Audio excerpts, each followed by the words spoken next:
Okay, good morning or good afternoon, and welcome to Metrics Data 360's webinar on unlocking the secrets to successful contract renewals. I'm Mike Austin, CEO and founder of Metrics Data 360. For those of you that don't know me, I am a software asset management expert, focused very heavily on license compliance and software contract. Today we're going to talk about, kind of an important concept around contract renewals. What we're seeing in the market right now is that all the software publishers are, changing licensing terms and rules and, causing havoc on IT budgets, to be frank. We're hearing things like Broadcom renewals are up 300, 400%. Microsoft contracts are pushing up 20, 30%. So across the board, all these contracts are going up, and companies are struggling trying to figure out how to even keep their budgets flat, let alone save money, which is what they're typically trying to do. So today we're going to try and give you some useful tips on things that you can do to help with your software contracts. So we're going to talk about not just tactics around how to negotiate, but we're really going to focus as well on how to make sure that as you're doing these things that you're compliant, how to optimize your contracts for usage and things like that. Okay, so for those of you that are new to one of our webinars, if you do have any questions, please feel free to drop those in the chat. I'll be watching and I'll try and answer those throughout the presentation. If not, we'll try and leave a few minutes at the end here for any questions that you may have. Okay. So obviously, I already sort of started with this, but why is it important, right? And it's just the financial impact on IT budgets is growing.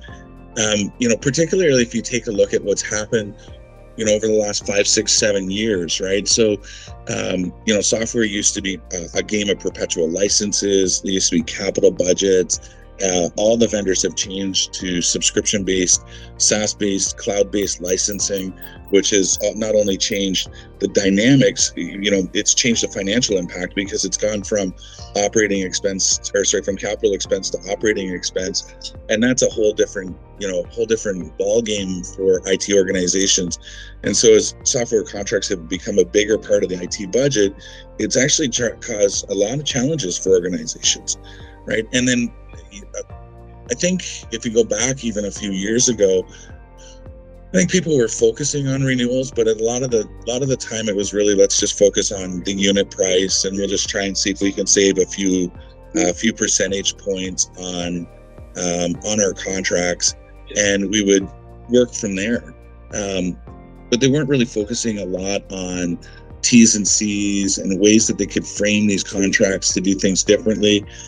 They were taking things like software contracts, like the standard terms and conditions, buying a lot of shelfware, allowing the vendors to play their bundling games and things like that. And so, that's sort of started to catch up to people. For those of you that have been working with me or know of my stuff, when Microsoft started, for instance, going down the path of Office 365 into SaaS-based licensing models, I was like, this is not a good thing for the customer, because what's going to end up happening is once they get you there, you're in subscriptions, you really have no other options. And then at that point in time, they can continue to increase prices and, you're stuck. And we're actually even seeing from Microsoft, it's even getting worse in that, it used to be as they brought out new innovation, that new innovation would get pushed into their top level licensing. But now they're actually making these add-ons. So, for Microsoft 365 E5 customers, things like Teams Premium that used to be pushed into that bundle are now separate. So this is part of where the cost increase continue. If you look at things like Broadcom, for instance, Broadcom, they buy VMware. VMware used to have perpetual licenses. It used to have 40 or 50 different products that you could purchase depending on what you were looking for. And they say that they're going to simplify it to a subscription-based license and one product, basically. And what that has done is not only has it made it more difficult for organizations that had perpetual licenses and things like that, because now they got to make the switch to subscription, but it's increasing the cost. We've seen Broadcom renewals at 400% plus. and organizations, can't react fast enough to that in order to make sure that they can minimize that impact to their budget, right? And so, all of these things start to come together. And so a lot of the times people say, okay, what can I do? And, some of this seems like it's fairly straightforward and simple, but the reality is a lot of the times what ends up happening is most organizations are doing this, or they're doing it sort of haphazardly. And so one of the things that we're telling people is you have to develop a cross-functional team now. This is no longer, these renewals can be done within IT, or IT can come and build out a list of requirements that then gets pushed over to procurement. Procurement tries and negotiates the best deal.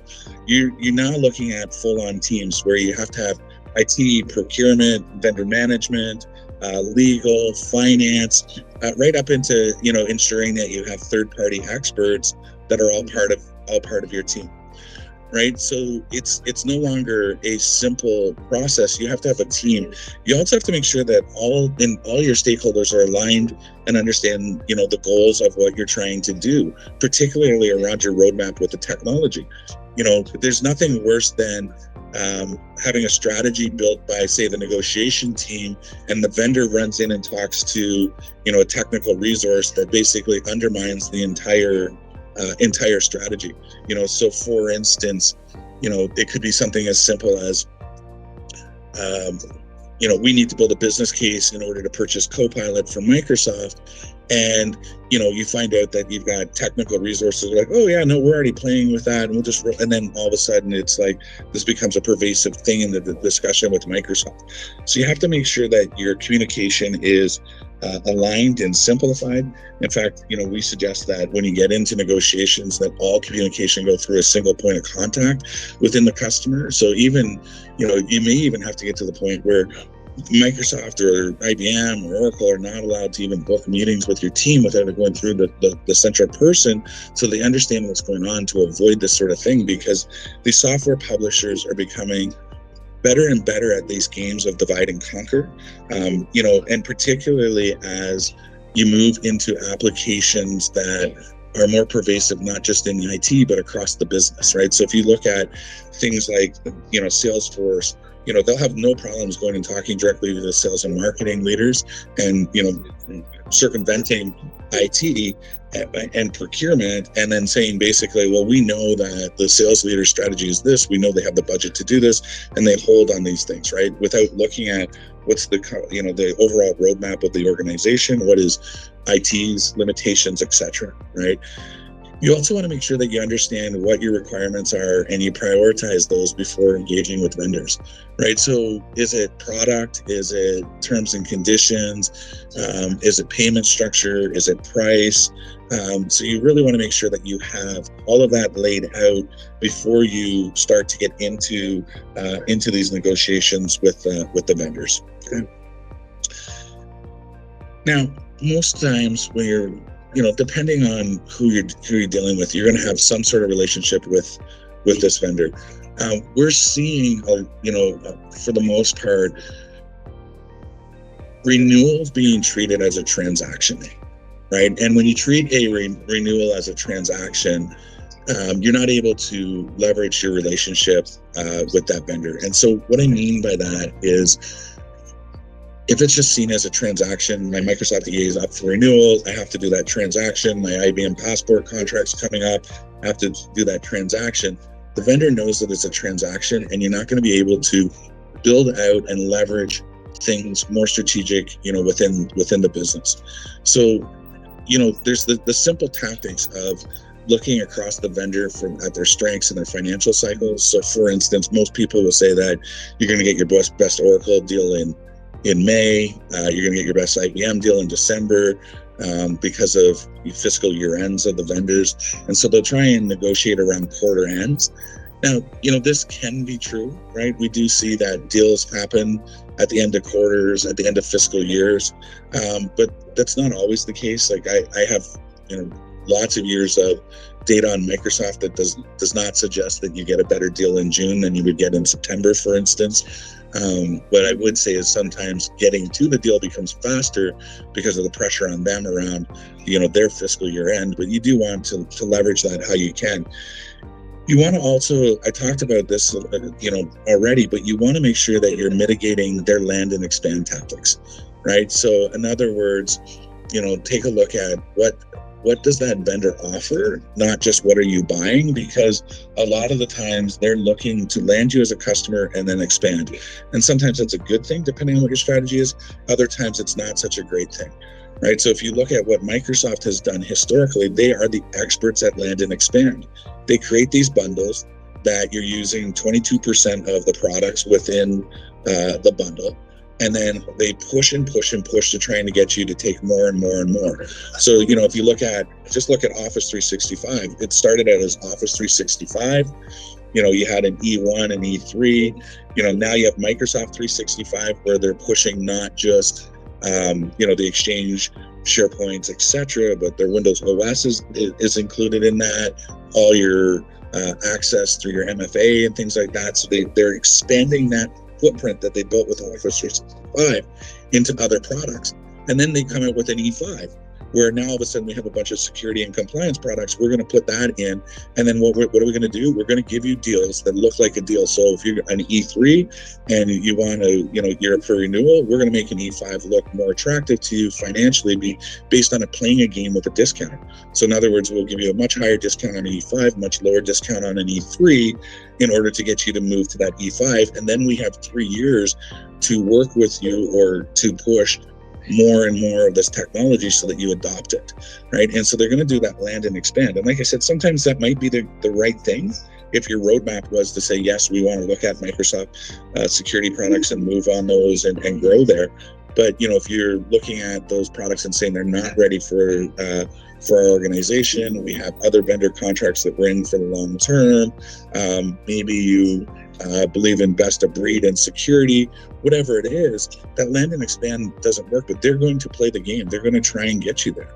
And if you look at, what they'll do now, for instance, is Copilot is their big thing, anything Power Apps is their big thing. So you want a deal, you have to take X number of seats of Copilot or Power Apps or whatever it is, right? So you have to figure out strategies to mitigate that.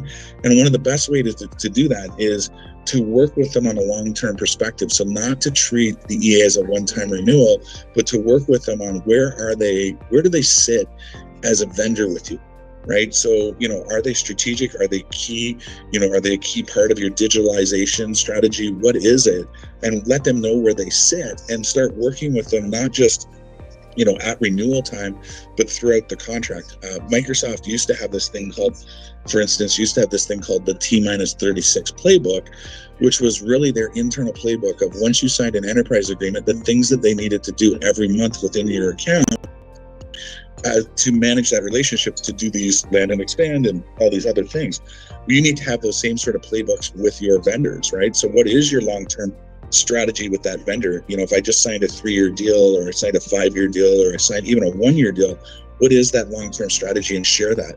And one of the things that we're seeing work very well is to create a vendor scorecard around what it is that you're looking for and what partnership means to you, right? Because you should define what partnership means to you and get Microsoft or not just Microsoft, but your vendors to agree to that, and then work towards that.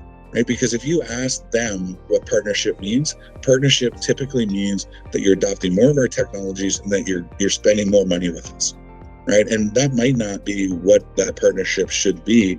And so you want to make sure that they understand where they sit, right? Are they a strategic vendor, or are they a tactical vendor? And if they're tactical, why are they tactical? And what would they have to do in order to become strategic? And maybe, for them to become strategic, it's not something that's going to happen in one contract cycle, right? So you have to make sure that you're having these conversations with them, put a vendor scorecard and share it with them. Make sure that you're showing them, here, you're red, yellow, green, and these these things, and those sorts of things could be, there's the financial side of it, there's account management side of it, there's technical adoption side of it, there's, all kinds of different things that you can put into these vendor scorecards. But I suggest you start thinking particularly for your top vendors about creating those and having conversations with them on a regular cadence to discuss how they're performing around that. A lot of the times, what I will say in the vendor's defense is because these communications aren't happening in this way, that in some ways they think that they're doing a great job. They have blinders on quite often, to be honest. But in some ways they think that they're doing a great job. And then what ends up happening is when you either get to renewals and then you start, kind of expressing dissatisfaction and stuff like that, it almost surprises them to some degree. And they actually just think it's a tactic in order to get better pricing. And they're highly trained to handle that as a tactic in a negotiation. Okay? So we sort of touched on this, but I do believe that you have to be proactive around your planning and timing. If you look at guidance for even just say a Microsoft renewal, we used to say that you wanted to be working on those 9 to 12 months before the anniversary, before the renewal date. Now, I actually believe that there are things that you should be doing every month, every quarter, and every year, even throughout the 3-year term, right? So you have to be proactive around understanding the planning and the timing. I am about to release a T-36 plan for customers on the things that they should be doing for Microsoft. I think that'll be helpful for organizations. But even if you have a vendor that maybe isn't that big, maybe they're only a few $100,000 in a renewal, they're not really strategic. A lot of the times those things would just get left to the last minute. But if you need to start to find savings across the board, there's things you need to do, and those things take time. And so you'll definitely want to be making sure that you put time in there to do that stuff, right? So if we got to go out and understand what is our usage, our deployment, do we have the right licenses? Are we buying the right license type? Is there a different model? Does something else make sense? Or even do we have other technology that we own that could replace that? Those things take time. And if you start looking at these things 90 days before the renewal, because if you think it's a simple, going to be a simple process, that could catch you. So, making sure that you're planning for that you have that roadmap for all of your renewals, even if it's a simple one, right? Like I said, it might not be as detailed as say an IBM or an Oracle or a Microsoft or an SAP renewal, but you definitely want to have a roadmap for that. And then you want to make sure that you have alignment across the departments, right? Because especially, similar to like what I was talking about with Salesforce around them going directly to sales and marketing, you want to make sure that you're aligned in terms of what your strategy there is, right? And you could even have departments within IT. I've seen the desktop team and the server team or the networking teams have disagreements on what should be done, in a vendor negotiation. And so you need to make sure that everybody's aligned, because it just takes one team saying, oh yeah, that other team, they're saying this, but that's not really what, and then that's it. Those negotiations are not going to go the way that you really want them to. So you really want to make sure that you're planning and that you're putting a lot of time into getting ahead of these things, right? So if we move away from the planning and get into just looking at software contracts, right? So I've done webinars on this in the past where I talk about one slide what you should be doing for a renewal. Really renewals come down to 3 or 4 kind of main things, right?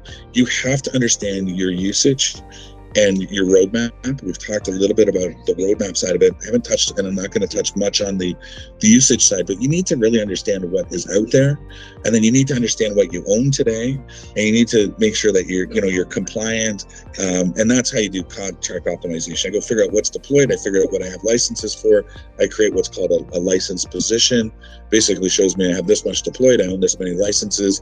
What most people do is where they have excess licenses, they'll try and decrease those if the vendor will allow you to do that. And that's kind of what they do from an optimization perspective. And then they start to really look at driving down in on maybe negotiating on price and unit cost and things like that. But really where you want to be focusing on is Not just that, but also being able to look and go, does that vendor offer a different license metric?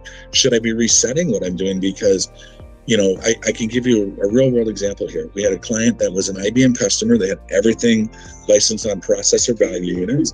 We went in, analyzed their environment, found out that their dev environment only had about 10 employees in it. They were spending about $300,000 for PVU licensing on their dev environment when they could have bought $20,000 of user-based licenses to do that. So on renewal, they were just going to renew the PVUs, but we came in and said, actually drop the PVUs for that, buy user-based licenses, and you can save all this money, right? So you have to have the data in order to do that. And so, that's kind of that process. But the next key thing is really looking at the software contract itself. And so one of the things, a lot of the times people are going to talk to you about watch out for ambiguous terms and, for things like penalty and audit clauses and things like that. And I spoke about pricing models. Pricing models usually are just different licensing programs and or licensing metrics. But a lot of the times what you're trying to do with a software contract is you're trying to figure out how many do I need to pay for based on what I'm using, and how do I minimize the dollar amount that I'm paying for, right? And so what you want to be doing is mitigating your costs and your risk through analysis of the contract. And so what do I mean by that? Okay, so I'm going to give you an example here, right? So I'm a Microsoft 365 shop. I have a bunch of employees that are very light users, and they all have access to a device. So for those of you that know, Microsoft has these licenses called frontline worker licenses, or F3 licenses for the most part. And so that license basically says that the only way that I can license somebody with an F3 is if a user doesn't have a dedicated device, if they use a shared device, if they use a tablet, or they use no device. So if otherwise I have to pay for the E license, which is 8 to 10 times more expensive. So really what you're doing in the contract is you want to go and look at the language that's in that contract, and you want to look at your usage to figure out, how do I get an exemption on my users in order to do this? And so a lot of people look at the simple ones and go, okay, I have a bunch of shared devices or kiosks, and all the people on the shop floor in my manufacturing facility don't have a PC. They're sharing PCs, so I can just stop there. I can move those people to F3s, or my healthcare workers, I can move them to F3s because they don't have the nurses are just sharing desktops at a nursing station. They don't have a dedicated device. I can change those. Well, if you really want to save money, you might have to look at other use scenarios. So like you might have, for instance, you may be in an industry where you have users that have a dedicated device that are assigned that that would then have to have an E license, but they're very light users of technology. So for instance, they have a laptop because they're a technical person that's going out and troubleshooting, problems within the electrical, the electricity or whatever.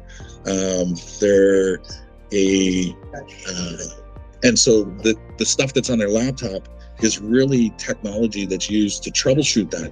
They're not creating PowerPoint decks and Word documents. They're using their laptop as a tool to troubleshoot what's going on out in the environment, right? And so if you look at that, it's like, okay, in that definition clause, Microsoft has a thing called industry device.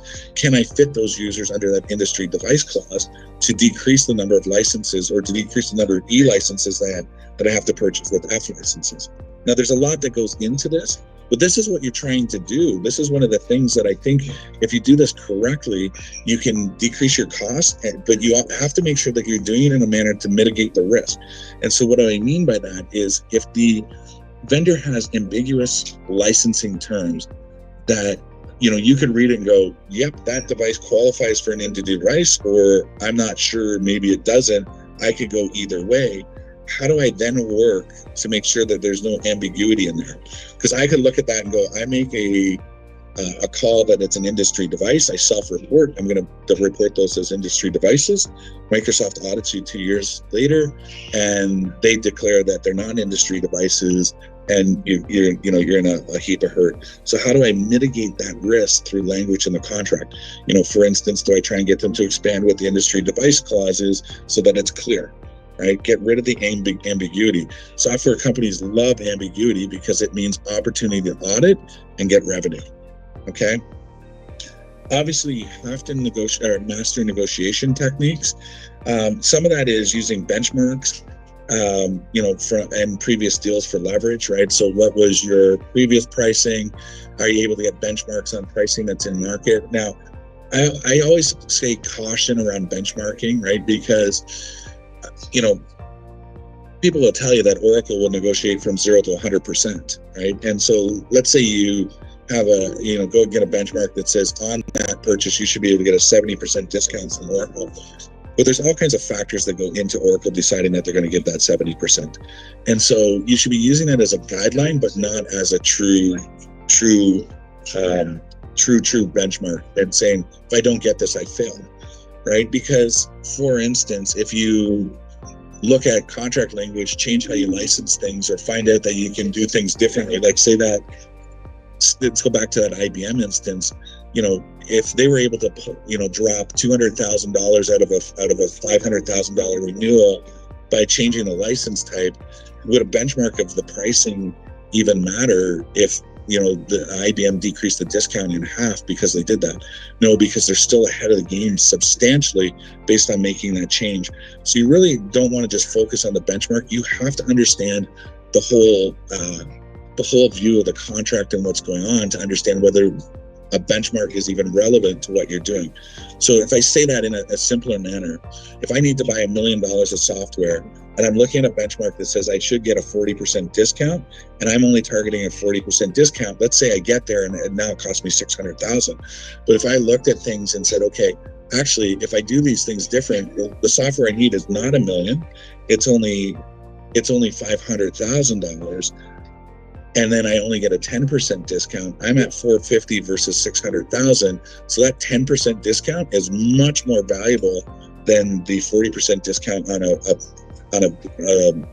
bill of materials that just doesn't make sense, right? So, again, you have to understand there's a lot of nuances to negotiations, there's lots of techniques and things that you can use, but that's one of the key things is using data to really understand these things. I talked already about timing and negotiations around vendor fiscal cycles.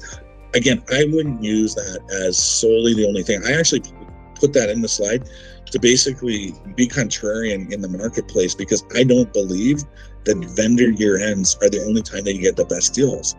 In fact, I think sometimes it makes it even more difficult, right? So again, I'll go back to Microsoft, right? Everybody knows Microsoft year ends June, 60% of their deals are in June. There's such a rush for them to do things that what ends up happening is the clock winds out on both them and you.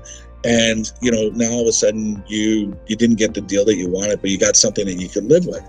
Well, maybe there's less pressure on them in September, or maybe because they're all gone for July and August on vacations and company meetings and things like that, doing a deal in September, maybe you can get a better deal because they're behind on their numbers. They need a deal in order to, you know what I mean? So definitely don't just sit there and think that, it's vendor quarter end or vendor year end, I'm going to get my best deal. I don't believe that the benchmarking data suggests that that's the case, at least to any significant level. I just think it becomes a default that most people fill, right? And you have to know what your walkaway points are, right? And so this is getting increasingly difficult, particularly as they move to subscriptions, right? So, let's go to Broadcom, for instance, in VMware. If I'm on fully subscriptions and I come up for renewal, what is my walkaway point? I can't walk away from the licenses because I'll be non-compliant when the contract expires. So I need to understand, what are my opportunities there?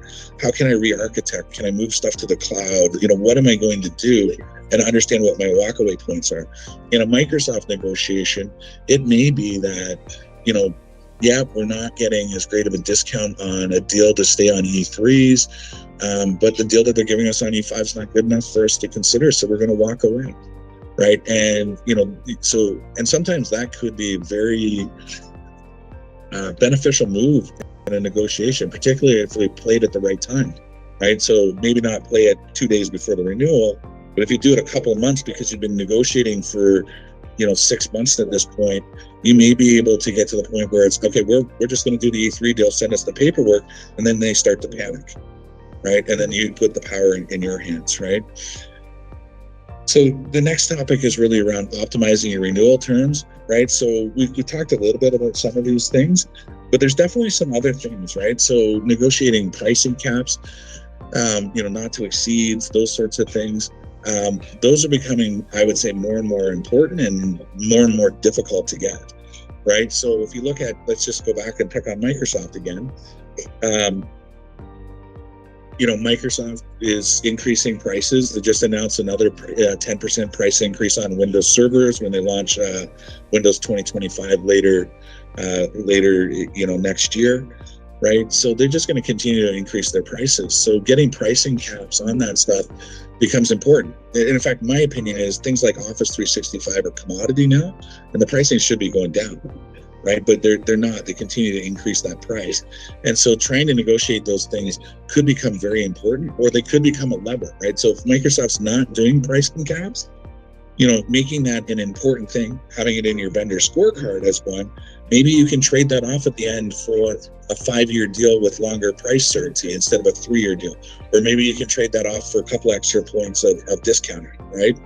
You definitely want to be looking at SLAs, particularly in SaaS contracts, right? I think a lot of people don't realize that Microsoft SLAs on O365 are broken a lot of the time, and you can actually, if you manage them, again, it takes a process and people and stuff like that get money back.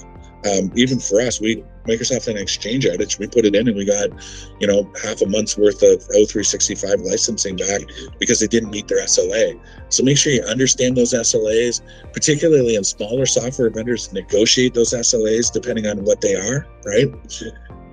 Definitely, I've talked a little bit about this, but be clear on the licensing and usage rights. So where they have ambiguity, make sure that you clear up that ambiguity in the licensing. Don't have a conversation with your rep that says, yep, I believe you can do this, but the contract doesn't state it because the rep's gone next year and a new rep comes in. We've seen it happen. A little bit of a pro tip here is when you're reading a software contract, by the way, read the software contracts. I don't think a lot of people actually read the contracts, to be honest. They sort of throw them over to legal and let legal deal with that because they tend to be a legal contract, obviously. But you should be reading the contracts to understand the business terms within those contracts. But just a pro tip here is that if you see a term that has capital letters, that means you can go to the definition section and see what that definition is. And if it doesn't have a capital letter, there's no definition, and that's where ambiguity comes in, right? So in that industry device clause, for instance, Microsoft says that they can't be used as a personal computer, but personal computer is not capitalized, so there's no definition. So that means that you can interpret personal computer one way and they can interpret personal computer another way, and that's where problems come in, right? And then obviously you want flexibility built into your agreements, right? Flexibility to increase counts. Maybe if you increase counts to certain points, the discount levels increase. Flexibilities to true down. There's all kinds of different flexibility that you could be, looking at, but you want to make sure that that's done, and that's all done in sort of the terms and conditions of the contract itself. Okay. So the next part here is around, ensuring compliance and avoiding penalties, right?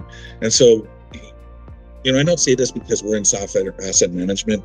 I think that a lot of the time software asset management teams are focused on different things, and compliance and avoiding penalties may be a part of what they're doing, but it's just a part of what they're doing.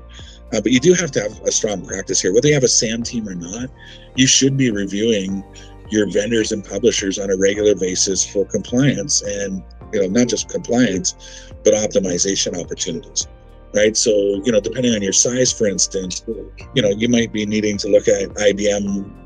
Like if you're doing PVU licensing, you need to be looking at IBM on a quarterly basis to make sure that your PVU counts are correct, that IMT reporting or whatever it is.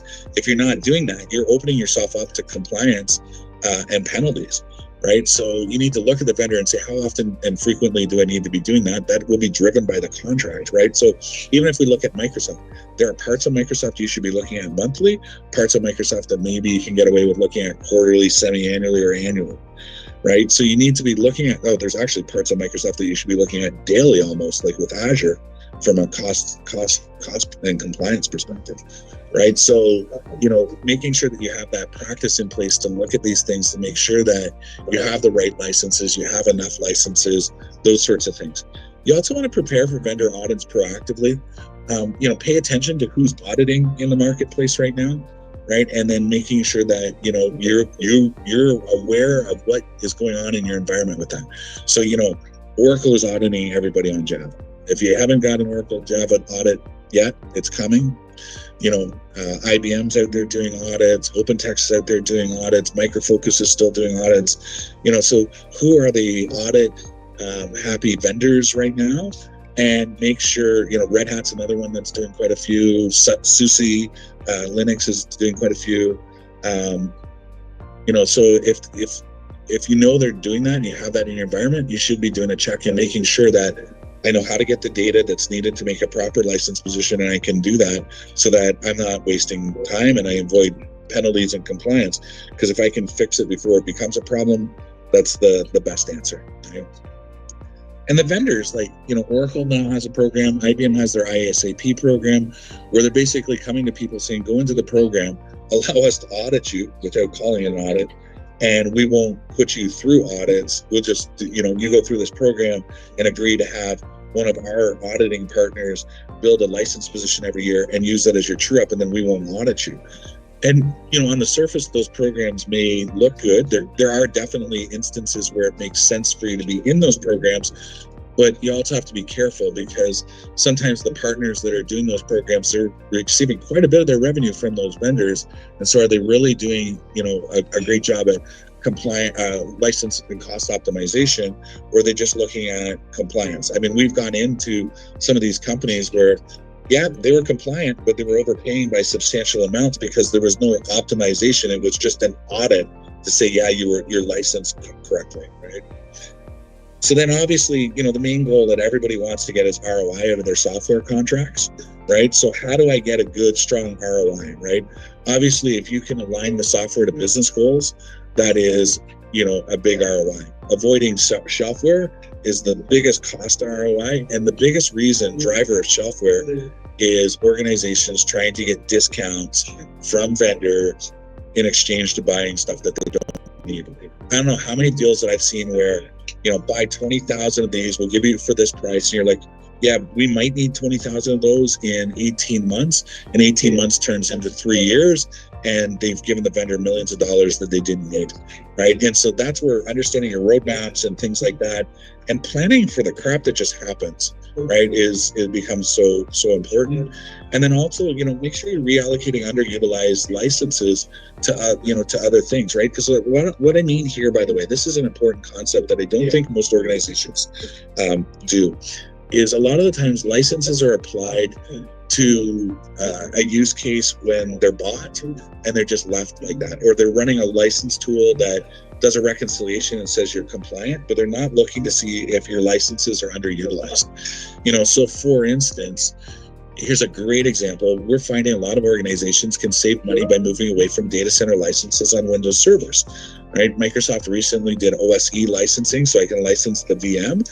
And because of, light virtualization, they bought data center for unlimited virtualization and server mobility and all that stuff that they avoided. But, now all of a sudden they're overpaying because of these rules, or, they have migrated to the cloud, right? So they had data center. So here's a real example of what happens. Let's just take a simple example. I have a Windows server host. It has 20 VMs on it, 16 cores. So I have 16 cores of data center. I can run those 20 VMs. I decide I don't want to have that server in my own environment. I move it to Azure. And I got these Azure hybrid benefits where I don't pay for the Windows server license. Well, that 16 data center cores only allows for 2 of those VMs, 2 of the 20 to be licensed. So now I'm non-compliant by 18 if I just move them because the license rules change. And what we see a lot of people do is they'll just carry the SA on those Windows data center licenses that just moved over to Azure, and then buy for the other 18 standard. Well, that is a waste, because standard covers those VMs as well for a much more cost-effective license. So you really want to be making sure you understand these things and understand how to move around, right?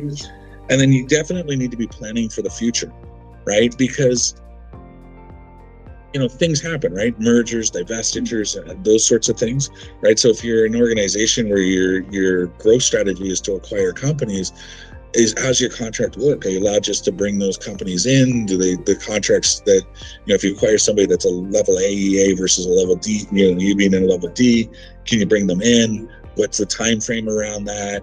If you divest people, what's the time frames around that? Is it just on anniversary date? Can it be done, the day that we divest?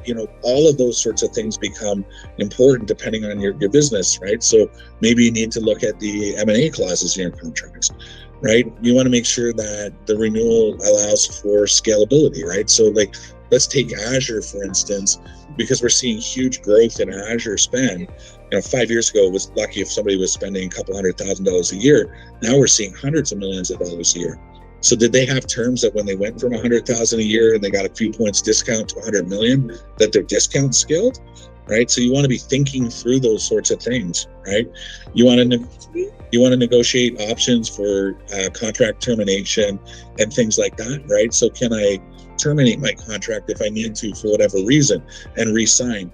Can I, move product out, right? If we're no longer using product, am I forced to pay for it for the length of the contract, right? So, and that one there is a big one, right? What Microsoft's doing in a lot of cases is we'll give you a discount on this. You buy 10,000. We're not going to let you, decrease it below 10,000 over the term. So even if you decide a year from now that you're not going to use the product, too bad, continue to pay for it. So you want to make sure that there's flexibility in the contract for the future, right? And then obviously, as you're going through this process with your vendors, you want to develop a continuous improvement strategy, right? So what did I learn in that renewal that I can use in my next renewal? Whether it's I renewed IBM and I'm going to use that in Microsoft. And that could be things like, we didn't realize that this team was so important in the overall strategy and the roadmap of where we're going. So in future renewals, we need to make sure that we go and talk to these internal stakeholders. It could be that, we didn't have a conversation with finance to understand the impact of, moving from a capital expenditure to an operational expenditure. We didn't realize how strong legal could be in negotiating clauses that would help us get flexibility because we have some strong in-house counsel, right? So you want to be making sure that you're documenting those things, and so that you leverage those in your future agreements, right? And then obviously, make sure that you're engaging your stakeholders for regular feedback so that you can collect all that data and continue to use that to get better at these things, right? And then obviously there's definitely some tools and resources, right? So for instance, you should be using your SAM tools to understand your utilization and things like that. But you also want to be making sure that you have checklists going into these things. So one of the things that I always suggest is that you have a list of, here's all the things that we need, understand your importance, and then, when did we get those? When did we last talk to Microsoft or IBM or Oracle about that? So I have all the contractual terms, all the business things that we require and things like that. And then, try and start to implement some automated processes to monitor and manage the staging. And so I think that is kind of it. I think I had a couple of questions that I did answer. So I don't think if anybody wants to ask any other questions, I'll give about a couple of minutes here. But otherwise, thank you for attending. And I just wanted to kind of recap, when it comes to these contracts, no matter how big, start early, and early is way before you think is early, probably. You need to make sure that your teams are aligned and that you're talking to all the key stakeholders, and so that you can negotiate smartly. You want to make sure that you're focused not just on being compliant, but that you're getting maximum value. And, if you need help with these contract renewals, please follow up. We're happy to have a conversation and even just, share what we see in the marketplace that can help you right up to, assisting you with these renewals. So thank you very much, everyone. I appreciate you spending this time with us today, and hopefully you found this content to be helpful.